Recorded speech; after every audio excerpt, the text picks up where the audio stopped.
All right, well, I'm going to get started here. Welcome everybody to our third annual Social Security seminar. This is the first year, unfortunately, we've had to do it over a webinar, but we were just talking before we came on that we're really looking forward to doing these live again.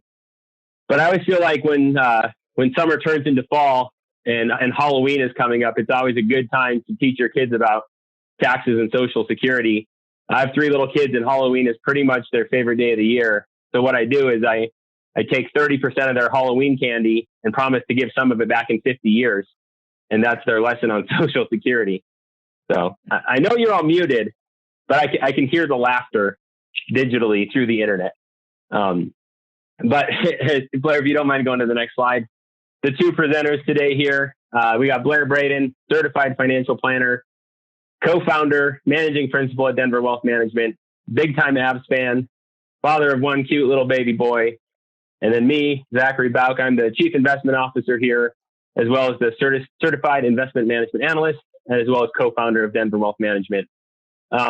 So when it comes to Social Security, Blair and I have become many experts on Social Security strictly through experience. We have hundreds of clients that we have done financial plans for. We have hundreds of clients who have signed up for Social Security. And we've gotten pretty good at helping people optimize the process. Really helping people make sure they know when to take their benefits based on their longevity, based on their goals. So Social Security is a very big, there's a ton of laws and rules and changes that can happen. So we're not going to know the answer to literally every question. But if you're one of those folks that has a really unique question or something that we don't know how to address, we've got a really easy process for that. We've got a really cool piece of software that helps you optimize, helps you choose how to optimize taking your Social Security. And, we can call Social Security. We'll call first because typically the hold time is about 4 hours. And then once the person at Social Security picks up, we'll call you back and we can work with you to find the answer to any really specific or kind of uncommon questions that you might have. Feel free to ask questions during the presentation. You can raise your hand and Austin will get those over to us. I love questions. I think the more questions you guys have, the more interesting this will be. So feel free to ask questions as they come up. And if we don't know the answer, we'll certainly tell you that. But I think we've got a pretty good handle on about 90% of the questions that come out through Social Security. So a quick overview of what we're going to do today. One, we'll just talk about the basics of Social Security. Blair is going to talk about spousal benefits. We'll talk about survivor benefits, and we'll talk about taxation. So, like I said, please feel free to ask questions. So this first chart called full retirement age is really going to answer a lot of the questions about Social Security is that it's so darn confusing about how the whole system works. And Blair, if you don't mind flipping to that next slide here. So if you look at that top line, that's going to tell you your full retirement age. So for simplicity's sake, we're going to use age 66. But basically, if you were born before 1954, so 1943 to 1954, full retirement age is going to be 66. And then every year after 54, we're going to add on 2 months until you get to 1960. And if you were born after 1960, your full retirement age is going to be 67. So that's a confusion a lot of people have is how is full retirement age calculated?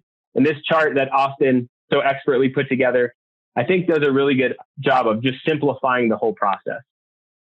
Now, if you look at the blue chart on the left-hand side, that shows you the penalty you get for taking Social Security early, and it shows you the benefit of waiting. So it makes it a lot easier to understand Social Security if you take benefits before 66, if you look at this chart. If you take it at 62, you get a 25% reduction. Take it at 63, you get a 20% reduction, all the way up to your full retirement age. And then every year you wait after your full retirement age, you're going to get an 8% increase.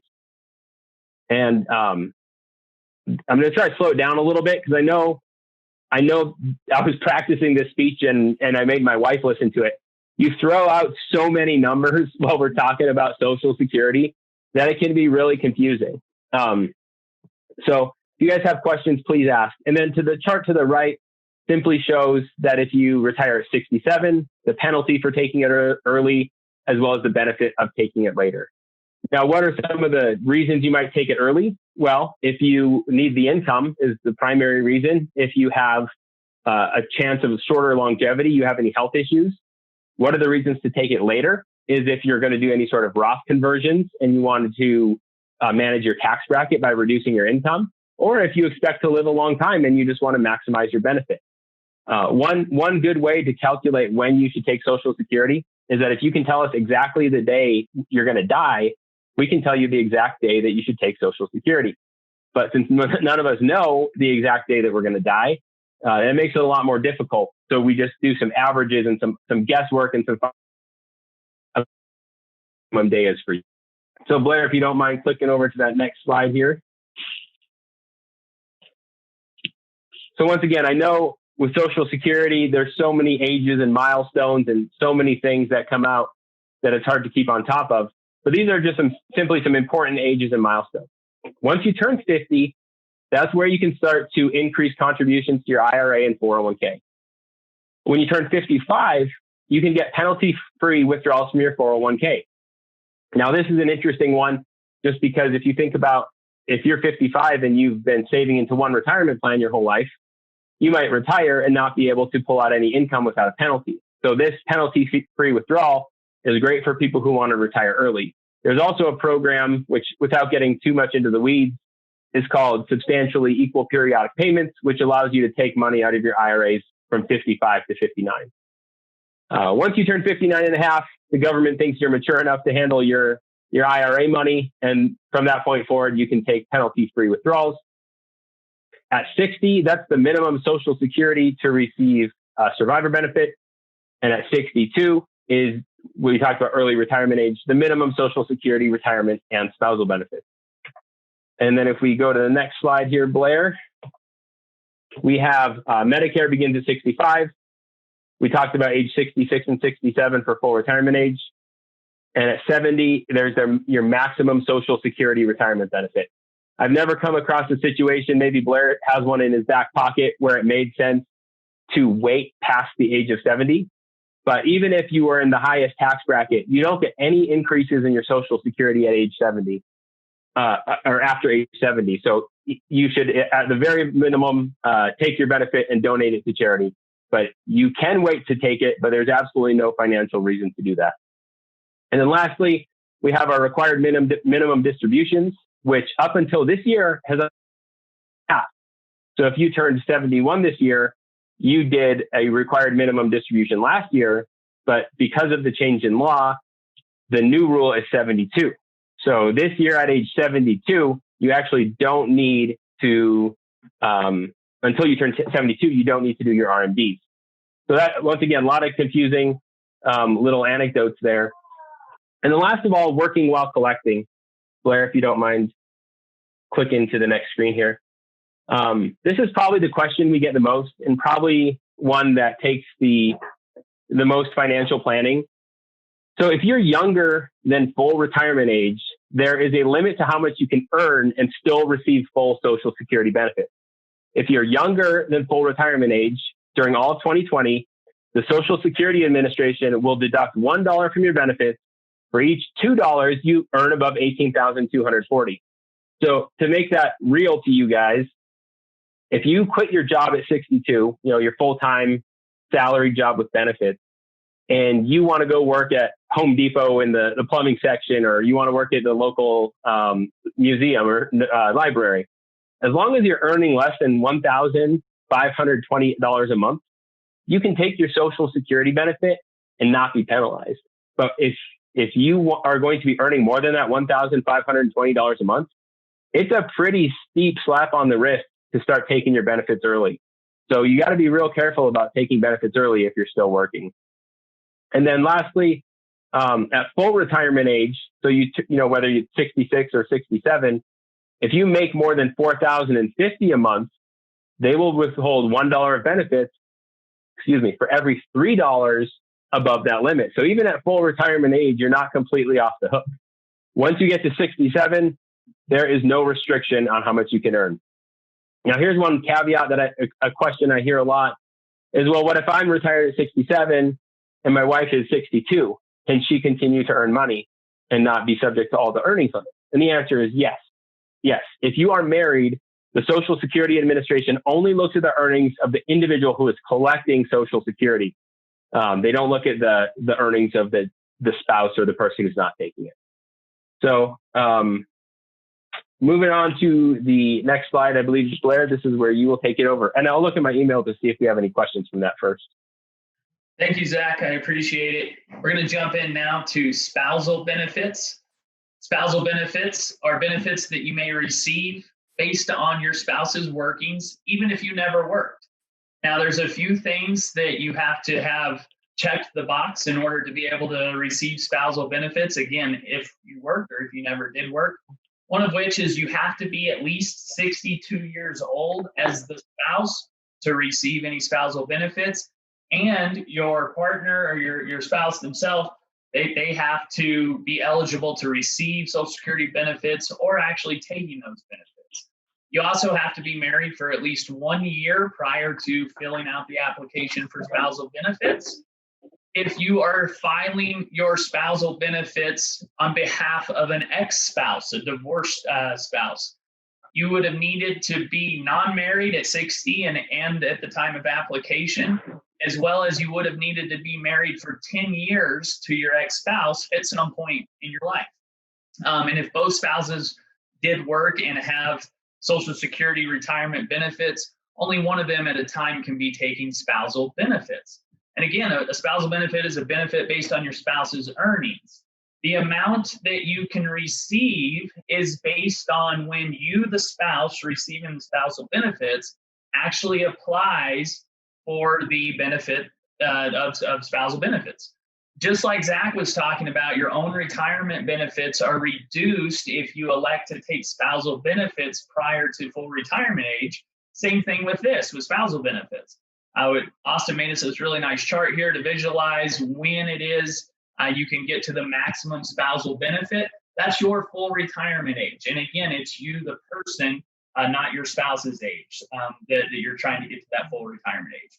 But you can see, I'm not going to go through each one, but at age 62, you're absolutely penalized to take that spousal benefit versus waiting all the way to your full retirement age. And there are two variables in this calculation that I think Jack and Diane can help us out with.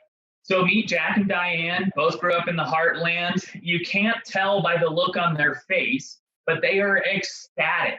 And the reason why they're ecstatic is because Diane is getting a full retirement benefit of Social Security of $10,000 a month. That's not possible. We're using $10,000 a month as easy math and hopefully easier to understand the numbers and to wrap your mind around it for illustrative purposes.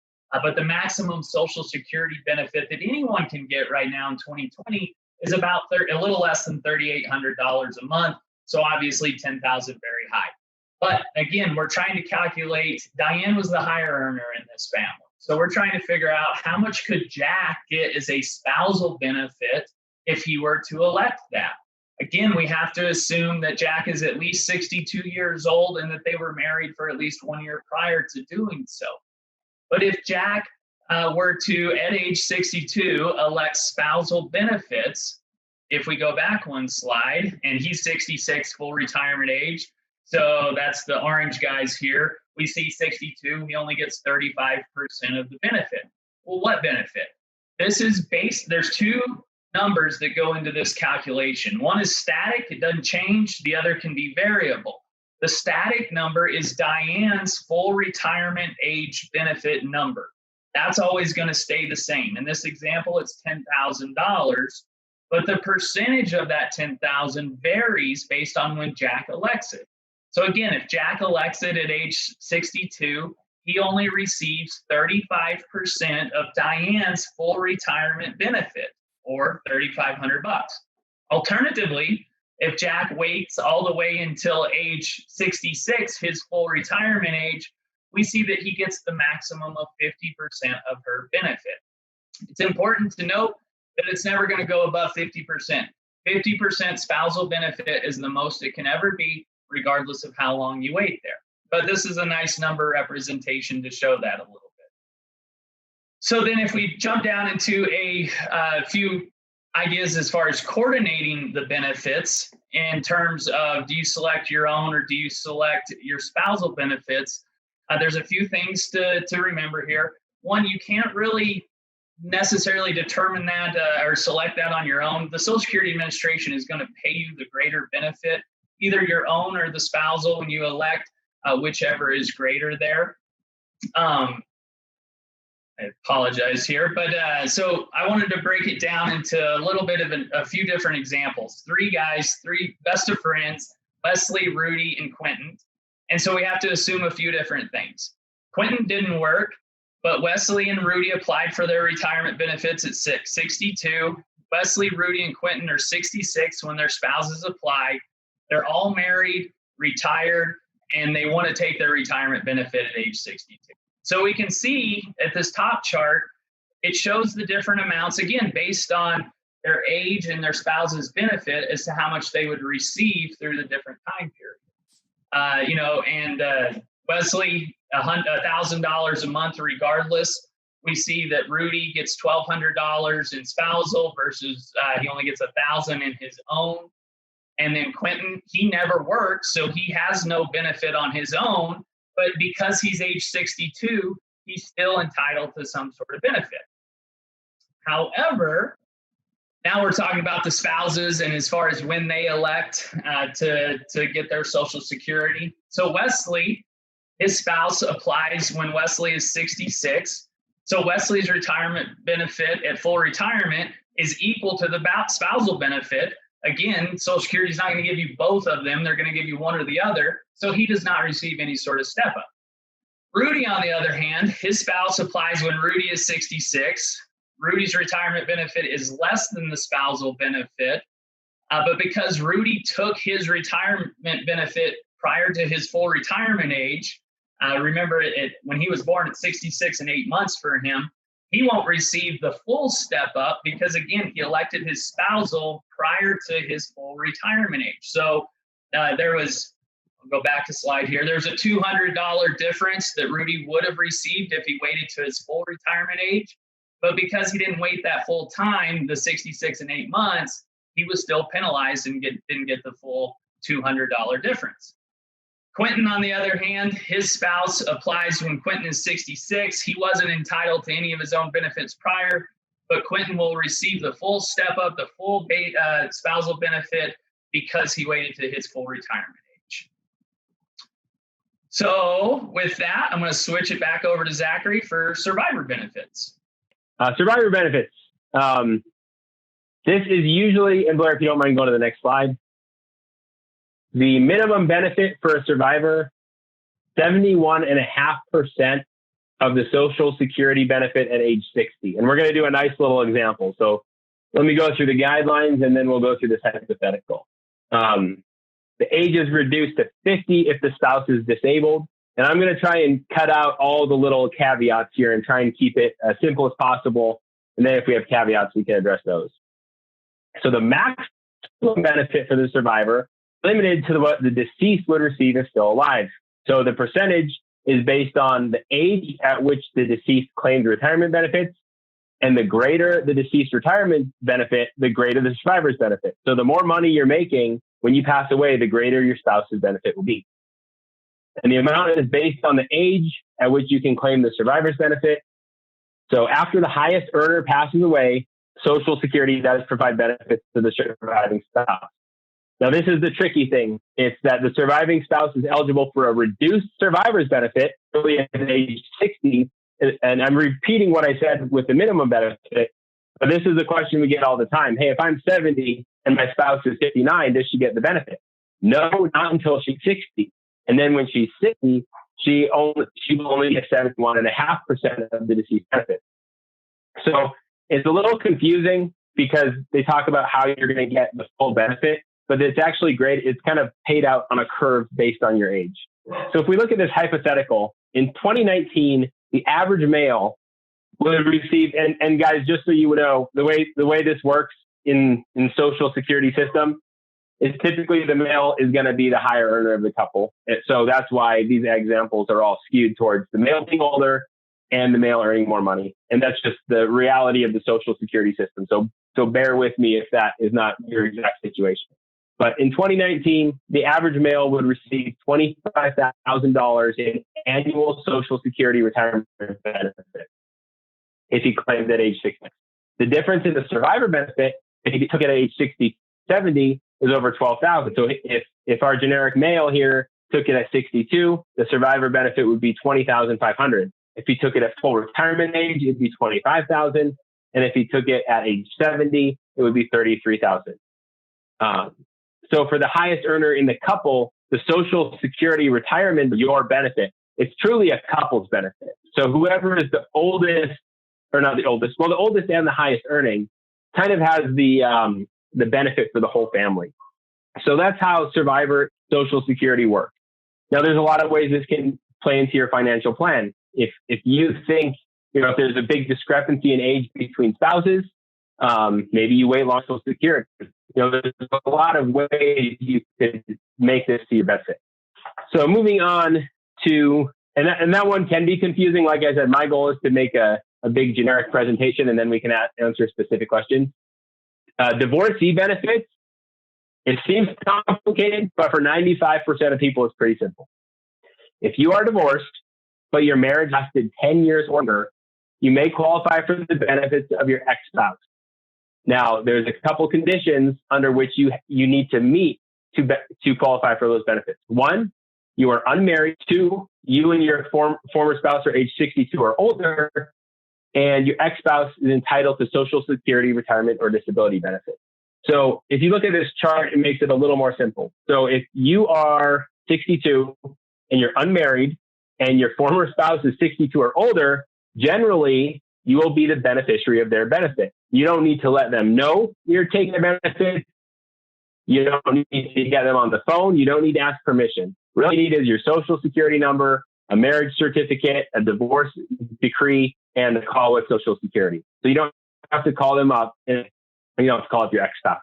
You do have to call Social Security. Now, it gets a little tricky if you are remarried. So if you were married for more than 10 years and you remarried after the age of 60, you can still qualify for your ex-spouse's benefits. But if you were married for more than 10 years and you got married before the age of 60, you are giving up any claim on your ex-spouse's benefit. Now, you can throw one more, Blair, if you don't mind going to the next slide here.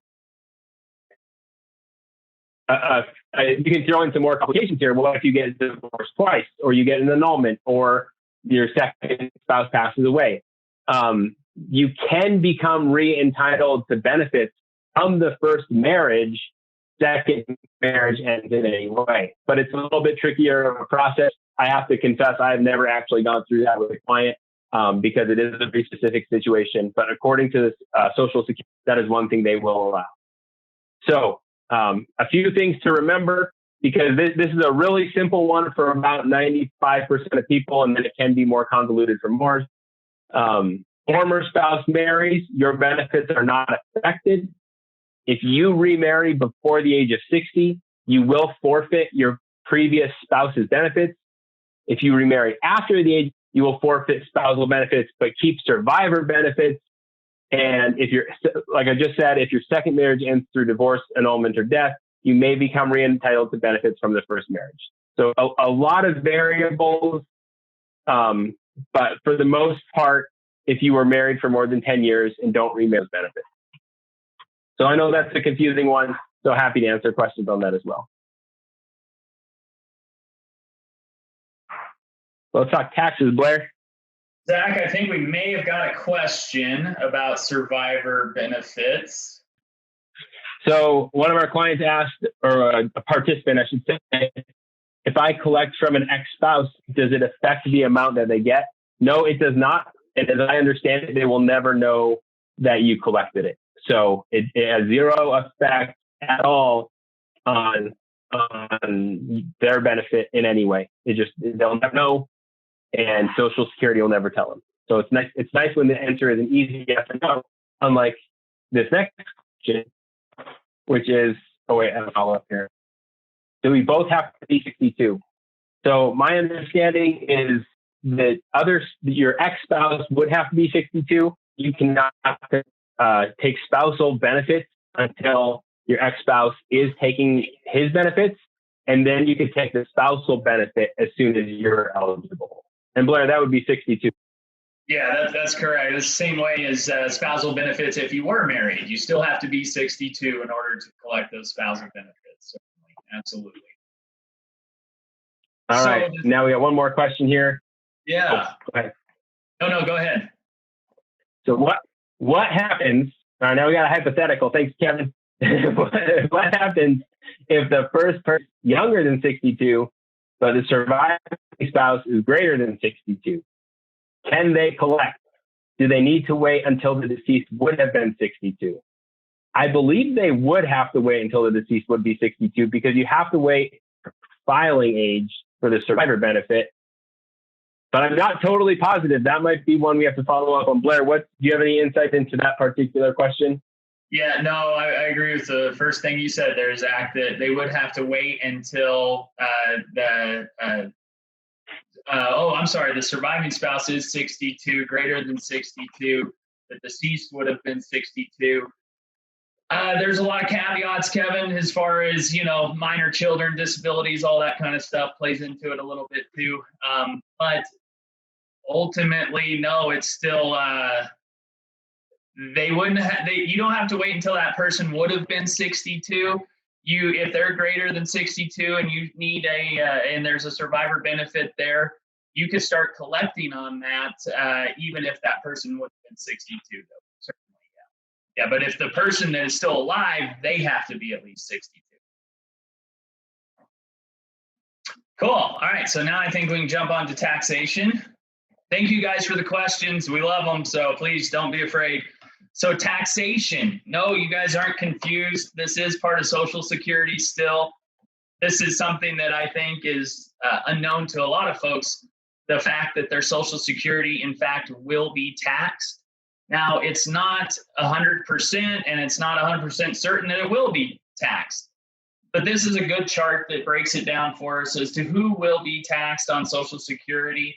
I got to say that, most of our clients, I would tell them absolutely expect to be in this far right-hand corner over here, that up to 85% of your benefit is going to be taxable. These aren't too hard of hurdle rates to come over as far as your combined income is concerned, making Social Security taxable. But these are the brackets for 2020. This does change as time goes on. Usually it goes up with inflation. But what we're worried about here is our combined income, which equals our adjusted gross income plus tax-exempt income plus half of your Social Security benefits. And tax-exempt income is things like interest that you receive off of municipal bonds, for example. You have to, where you normally get to take that stuff off of your 1040 form as you're filing your taxes, you have to put it back on when you're calculating your combined income to figure out what's going to be taxable in terms of your Social Security benefits. And so again, for an individual person, less than 25,000 or a married couple less than 32,000, that's going to be very hard to get to that level and make it to where your benefits are tax-free. Maybe the next bracket's a little easier, but we still see most folks falling into the far right side here, where 85% of your benefit from Social Security is taxable. Now, some ways that we could look at possibly reducing some of that is looking at the combined income exclusions. What are ways that we can get income that aren't a part of that calculation, hopefully reducing, getting us maybe to a point where our Social Security won't be taxable. Of course, Roth IRAs, I really would put a plug in there for the Roth IRAs, 401ks, 403bs, anything with a Roth in the name. That's tax-free distribution, as everybody here probably remembers, but if not, tax-free distribution. And so you could, as Zach was saying, if you're waiting on taking your Social Security benefits, if that's a goal to increase them, maybe that's a time period where you look at doing Roth conversions. If that does not always make sense, you definitely need to consult with your advisor or tax professional to help analyze a Roth conversion to see if it makes sense. But that's one reason why you would do it, is to reduce your income in the Social Security years, trying to reduce the tax that you pay on it. But one other thing to note here, I was going to say something about Medicare. I can't remember where it fit in exactly here, but with your Medicare costs, with the conversions. Yeah, so if you do start converting money from IRAs into Roth IRAs, again, you got to be real careful with that, because what it can end up doing is it does increase your taxes that year. You're increasing your income those years. But it could also come back to bite you a few years down the road, in that your Medicare cost, once you are in the Medicare years, that is based off your income 2 years ago. So if this year we increase our income due to Roth conversions, 2 years from now, we may end up paying more in Medicare costs due to this. But, every 2 years, they should be looking at that, and your Medicare cost most likely is going to fluctuate over time, again, based on 2 years ago, what your income was. So, but yeah, Social Security taxable, long story short there.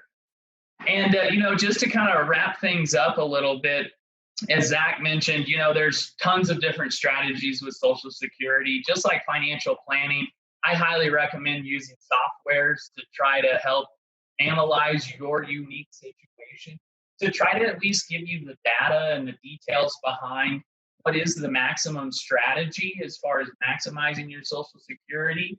And then taking a look at your own family's longevity to try to figure out if you have a chance of living long enough to make this a reality, to where you get the most a benefit out of the Social Security system. So, utilizing some of these softwares, I think, can be very helpful with that, because again, everybody's situation is so unique. Typically, it can pay to wait to take Social Security, and there's combined strategies with it. Maybe taking your spousal benefit starting at 62, even though it's a reduced benefit, and then at age 67 or 68 or 70, flipping over to your own benefit. That can still make sense, even though you're giving up some on the spousal. In the big picture, if you're living long enough based on incomes and all those sort of things, and how much your benefit is. So again, just the need for that software to help out with that. But some of the considerations here when we're looking at Social Security, again, big time, what does your longevity and your family look like? And in terms of withdrawal rate, what we're talking about there is taking a look at, do you have the assets to support holding off on your Social Security for a little while, allowing it to get that raise that Zach was talking about in some of his first slides? Do you have the assets there to support that?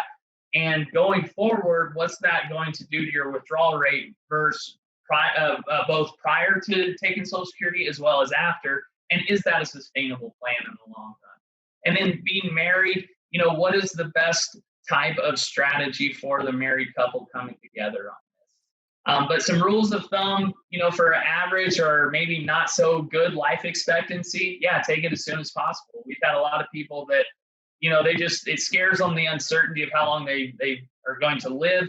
They know they've paid so much money into the Social Security system. They want to get some benefit back. So, okay, take it, but maybe here's some of the pitfalls of doing so. But for longer life expectancies, or I would also pair with this, if there was a real discrepancy between earnings and spouse, if one spouse made way more money, maybe the higher earning spouse and or the one that has longevity, postpone Social Security as long as possible in that scenario. Just some rules of thumb here, though. I think we do have another question real quick. And so at this time, we got a couple, Blair. Just any questions. So, all right, let's try to take some of these. Here, I'll take the first one, which is a panelist. I have a funny answer, so I want to try it out here.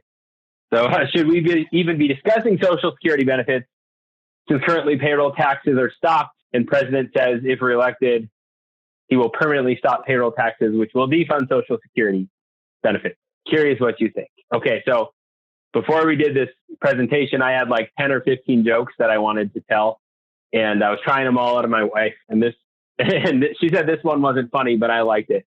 And this is the joke. She said, this guy tried to tell me a joke about Social Security, and I warned him ahead of time I probably wouldn't get it. And I thought it was pretty funny.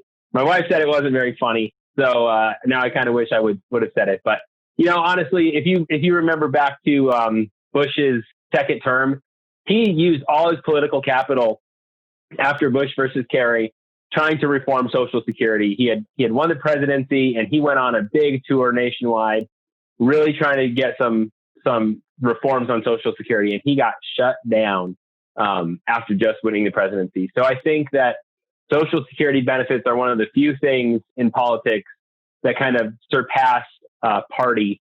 So I don't think, even though it is, it's not even something to worry about personally. I don't think that, because no amount of congressmen or senators want Social Security to stop, and neither do the citizens of the country. It's one of the most popular government programs, even if it's financially unstable. So politically, you could make the argument that for Blair and myself and Austin, it's going to be a tougher, when we do financial plans for guys in their 30s and 40s, we don't even calculate Social Security, but it'll probably be around for a real long time. They might just change that penalty that we talked about to reduce higher income people getting it. But from a political perspective, I really don't think there's any risk. Well, and I'll add something a little bit there too, as far as the sustainability of Social Security in general, not just politically and on what's happening right now with it, but there are a lot of levers that could be pulled still to sustain Social Security. I mean, as it sits today, if you break out your Social Security statement right there under where it lists your benefits, it's a real fun exercise. There's an asterisk there with bold letters, and this number changes all the time, and I'll get into that in a second. But the asterisk and the bold lettering is telling you, I think it's saying right now, that if nothing changes in the year 2032, we're only going to be able to pay you 82 cents on the dollar of what we're telling you we're going to pay you. And again, that 82 cents in the year, that changes all the time. In Zach and I's career, we've seen a lot of Social Security statements, and that's something that we always take a look at. And it's really been impressive to me how often those numbers change. And it's all based on, these policies that are happening in Washington. However, going back to, to Zach's points, I think that we're all incentivized, everybody in Congress and Washington and politics, we're all incentivized to figure out how do we keep Social Security moving forward. There's tons of levers to be pulled. Some of those I could talk about real quick.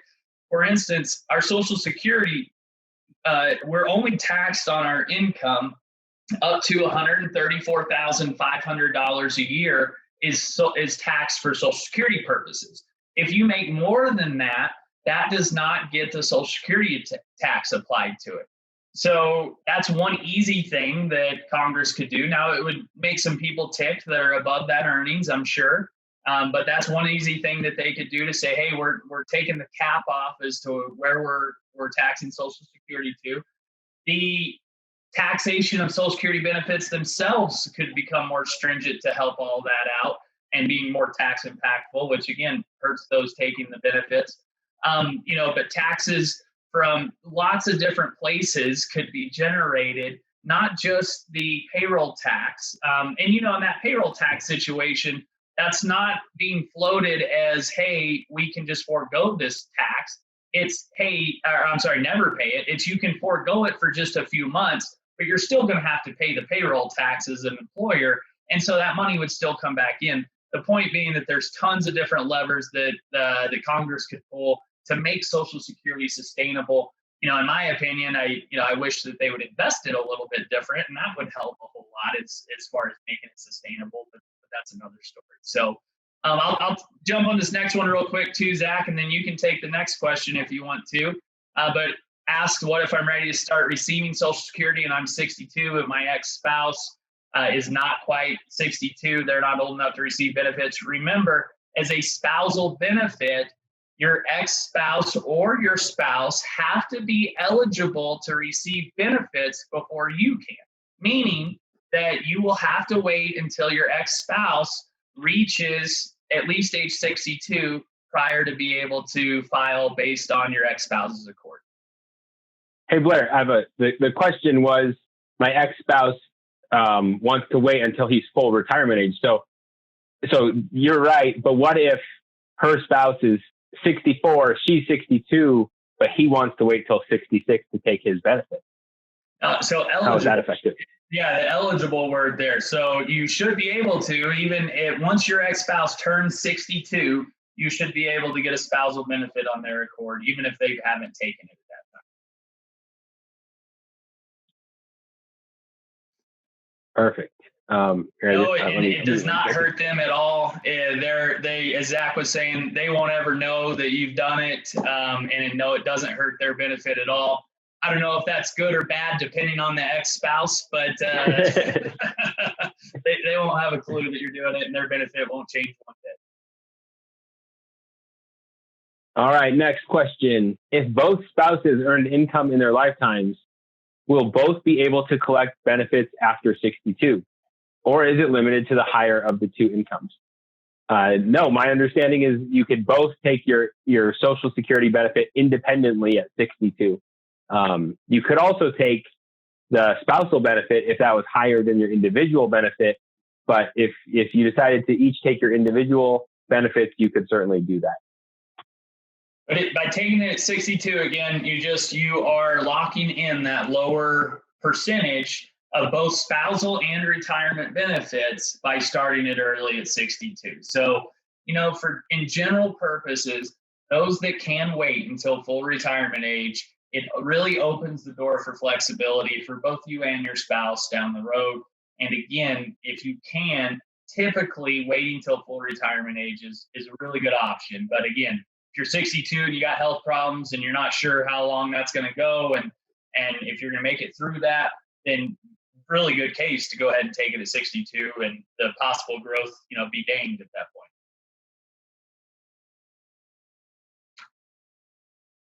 So, and somebody asked if the slides were available. Absolutely. I think the slides could be available. I'm not sure if we have everyone's email addresses.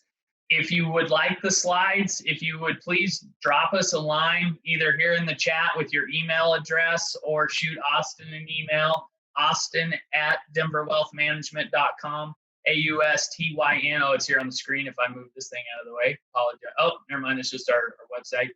But Austin, AUSTYN @denverwealthmanagement.com. And I would like to mention, if you got some value out of this today, awesome, great. We're so pumped that you guys were here listening. Hopefully you did learn a few things. Again, we're happy to run an analysis for anybody on their particular situation. All we need is your Social Security statement. If you have a spouse, we also need their Social Security statements and your birthdays. And from there, we can at least put together what it looks like, what's the maximum strategy. In addition, I'm really excited about our next webinar that we have coming November 12th. As comprehensive financial planners, there's a lot more that we can control on some of these sort of things than maybe the market sometimes. There's only a few things we can control there. But one thing that we feel we can all do while we're still able is to help make life easier on the next generation when we do go.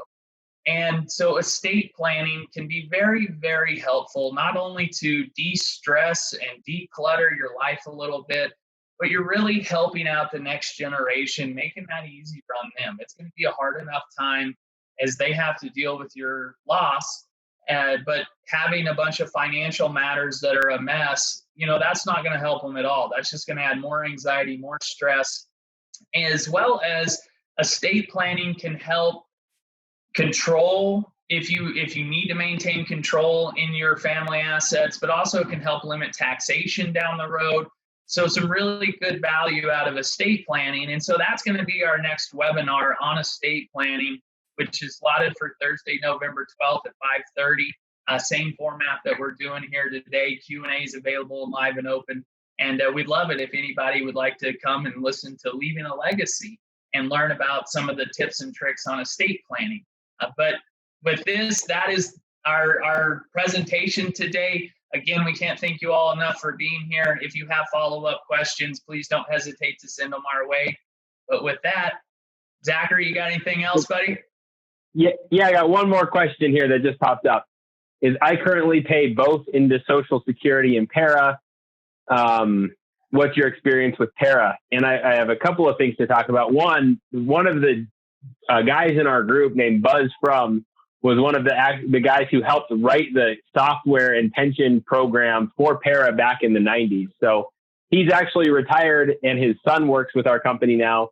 His name's Buzz, but we still talk to Buzz all the time, and he used to give seminars about para repeatedly, and that's kind of his passion in life is para, which is a very unique passion to have. The big thing paying into Social Security and para is when you pay into para, you have something called windfall elimination protection or provision.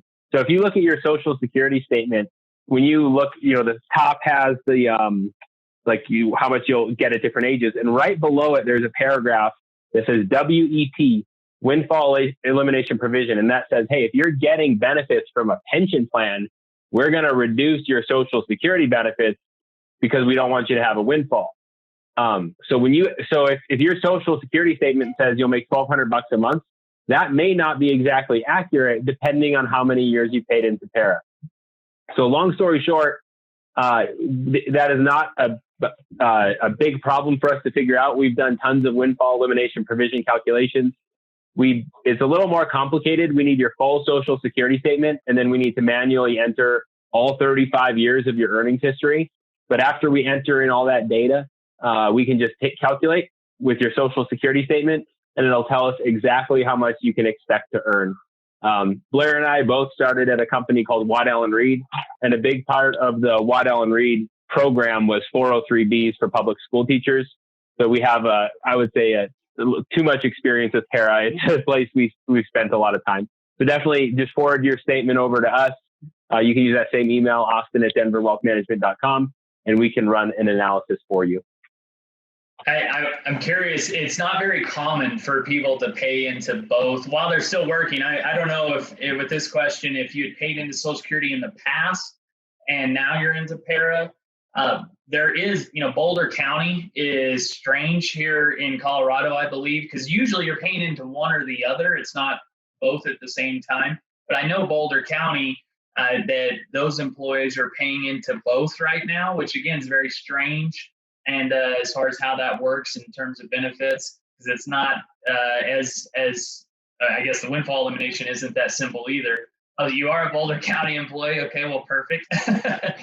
You're in a very unique situation being a Boulder County employee, and that's definitely, I think, something that would be better to talk offline. It's it's a interesting place to be employed as far as your Social Security and para benefits. I think for the better. But it also depends on when you started working at Boulder County. There's some little things there and a few little caveats that go along with it. But as Zach mentioned, we're very comfortable with that system, para in general, and how it works with Social Security. And with the From team on board, I think they're a good group to help us understand how those things work together and whatnot. But we'd be happy to chat with you and try to help you figure out how that works there at Boulder County. So.